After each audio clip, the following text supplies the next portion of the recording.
If you act relatively quickly, which means within the next month, you'll get a chance of receiving a legendary hero in Godforge via summoning with this minigame.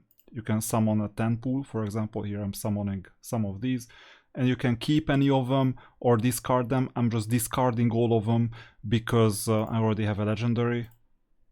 See, here is the legendary Quetzalcoatl. You can get a free portrait that will not be acquirable anytime later. You can get a free weapon, legendary or epic depending on how much you collect, and you can get a free imprint. Well, free, it costs this Aether currency. The idea is that you will have to collect currency. So you tap to claim, there is an empty slot, and then you can select one of the slots. Hint: the 1 minute quest, the 5 minute quest, the 15-minute quest requires quite a lot of manual maintenance. But it gives you the most currency. Just think about it, 1 minute you earn 2, and 5 minutes you earn 5. Or here you earn 3, here you earn 6. Obviously the 1 minute is the way to go. For those experienced in web development, I'll just give you some hint, I won't give you much else. So, just right click, or no, just left click, fine. Once again, left click, for example, it's already here. $0, here it's like a bad click because it didn't exist, let's see now. So, right click, inspect, here it is. Godforge mission title, but it doesn't matter, so it's like this mission title, fine. I clicked on the title by accident. So $0 is this one, but if you want its parent, it's .parent element. There you go, it's this div. You want another parent element. And then it's Godforge GFG slot, info and so on. So what you need is, okay, well, .outer, or no, dot class list, and the 0th element, for example, of it with bracket 0. There you go. Now you have this thing, this info. If you say document.querySelector, now you can copy the full class, but this is automatically generated and it may be always different, right? But if you use the bracket selector, class equals, and the hat character, this thing, and you just paste, you can just paste the beginning of it. Or wait, no, almost, class hat equals, oops, hat equals this, then you got the div. There you go. Now this is query selector, but you can also use query selector all. And in this specific case, you can get the 0th element, which is already in motion. You can get the first element, which is this one right now, which we almost clicked on. So 0, 1, 2. And if you say dot click, you can programmatically click it. That's what I'm saying. And you can figure out what the document is all about, how to reason, and write a program to manage the 1 minute clicks. No terms and conditions ever said anything about not doing it. This is one way of hacking the matrix, okay? There is a second way of hacking the matrix, checking out the network. And you see that there are these fetch requests. And for example, when I click here, because this is the right thing to do, and I click here, and I say deploy champion, just watch what happens here. Oh, how interesting. Godforge Go. Check out the payload. You have a log, points, this thing, slots, and so on. How interesting, isn't it? A header, it's a post request with 200. I think there is no special payload, or actually there is a cookie actually, but it can be replicated. The most important thing is that it can be replicated in some way. But for most people, the best thing that you can do is you can programmatically click, and if some AI tool will be able to give you some algorithm that manages this for you. There is also timing as well, because for example, you can say, and this is yet another thing, like set timeout, and well, I'll just write some function f, and 2000, and all function f will do for me. So function f is console log Ramses deployed. Okay, and then if I press this F2000, just wait for 2 seconds, and there you go, Ramses deployed. And if you want a continuous thing, instead of set timeout, you can say set interval, right? But then save its ID. And then in 2 seconds, Ramses deployed. In 4 seconds, you see it's like 2, 3, and so on. But if you want to stop it, clear interval ID is gonna be what you'll need.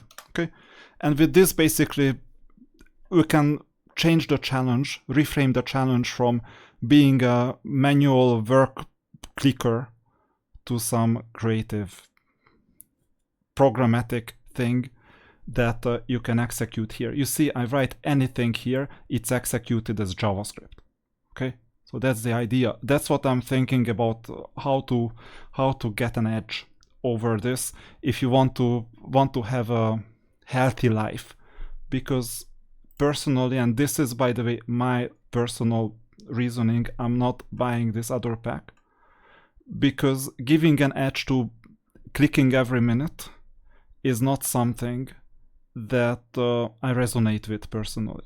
I hope that the game itself is gonna be a lot better thought out in terms of manual labor, because obviously all the creators, or many of the creators, including Simon, including Ash, including many other people, say that it took too much time to manage raid. And just imagine here, some people can get this every single minute. So the ether rewards are a bit off.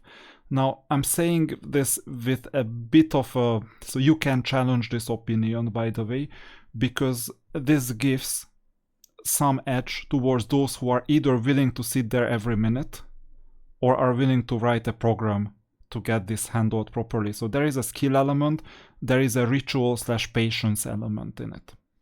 The latter one doesn't give any economical value other than you grinding your life away for some legendary thing, but the former one is actually quite skill based. So this is what I would basically recommend, because I haven't found any terms and conditions anywhere that would forbid people from solving this challenge in a JavaScript way. Okay, so web development basics, you will understand how to hack your way through and complete minute quests. And I showed you that these are the only instructions. No one said ever that you're not allowed to do this. So this is how I'm interpreting these things. And then this challenge is reframed to a software development challenge. How interesting is that? Now, you will still get your hero, you will still get portrait weapon and so on. Is it possible to reroll? I would say yes, which means that if you sign up with like 5 emails or 10 emails, you get 10 different legendaries. And once you figure out which one is the way to go, then you'll be able to select the right account. This is what I'm also thinking about on top. So these are the strategies that move you forward. And I would have just one request to the development team. Not the web development team, but regularly the Godforge development team. Please, if possible, I know that it's a skill-based, there is a lot of skill element in the game.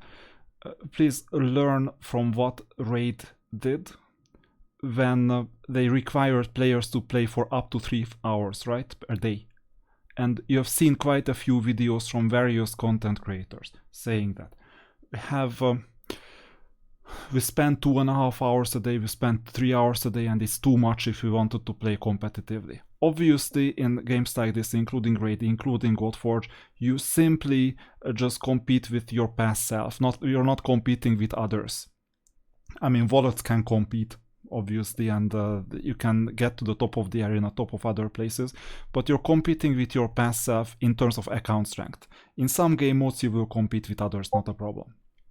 And then if you think about it, the best thing that you can do is respect player time, and whenever there is something grindy, make it either automated like Ethereum Restart does, auto battles, background battles, true background battles, or make it challenging, which means that it's not just showing up like a ritual, and this may be also customer offboarding on some level, that they get fatigued after a while, and as long as they comply with the ritual, they will continue. So if you don't frame it like a ritual, but you frame it like an intellectual challenge, people will put in their 10 hours if required, people will put in their 5 hours, some even 15 hours, because they are really engaged, but only if there is a skill element to it. This is what I would recommend. Here, there is not much skill element, other than figuring out the algorithm, figuring out the conversion ratios. It's like 5 to 10 minutes for most people, and then selecting close to optimal deployment, and then just continuously clicking, because the 1 minute reward is by far the best, obviously. And how can you solve this problem? Programmatically. So if this was a mobile game and I didn't have access to the developer tools, the browser developer tools, then I would feel that I got screwed a bit. And this is when I usually put a spending freeze on a game. It happened on another game in the past. Even if I wanted to, even if I was engaged, at least until that part is gone. So here I'm not seeing this, I'm just anticipating that given that the game is done by those who went through years of grinding Raid, and I don't think that there are many people who like hate Raid or hate any these kinds of games in the development team, maybe this opinion hasn't circulated in there, and I genuinely want to make the game better. And by the way, this is a great Christmas present, so people can look forward to their heroes. They can even select out of a variety of different heroes when they start their account. One thing that I would also rethink, by the way, from a monetization perspective, and this is also a hint, that there is this premium perks, there is this founder pack 9, or not founder pack, this is a premium perk 9.99. Educate players on why this is good, other than giving the perks, like what you can expect approximately. That's one thing. The second thing is if you have reroll, then the problem is that you won't do this pack, because suppose that you create 5 accounts, 8 accounts, 10 accounts. In that case, why would you buy like 10 of these for $100, or would you just commit to one and have 9 reroll alternatives, or would you just not buy it at all and just go from there? That's the issue. Reroll decreases the probability of purchasing this. I didn't refrain myself from the purchase, I just recognized basically the mechanic that when it is possible to do this every single minute in an unlimited way, then it's a bit too much. If you have a minute quest, what I would recommend is limit the 1 minute quest to like 3 to 5, right? That is something manageable, it monitors some engagement.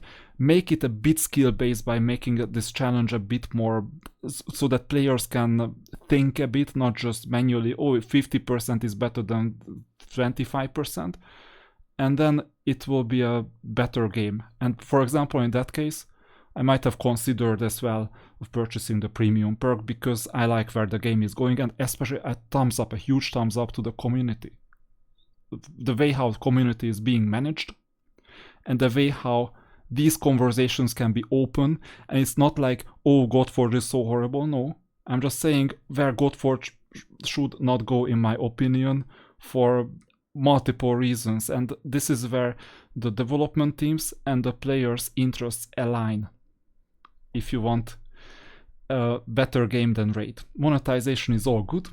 The question is what you reward out of players. Like clicking every single minute is not necessarily what I would reward personally, because it's like ritual and showing up.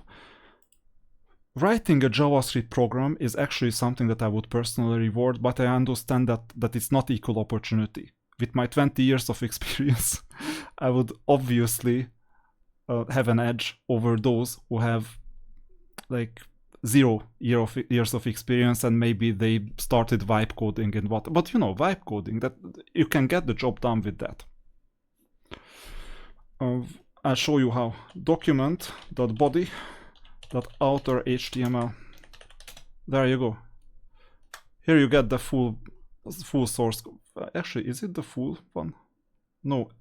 Yeah, it is just 45 kilobytes.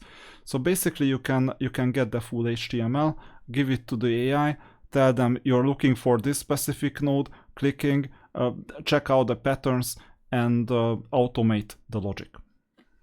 That's what I would possibly do. All right, this is it. Good luck with hacking.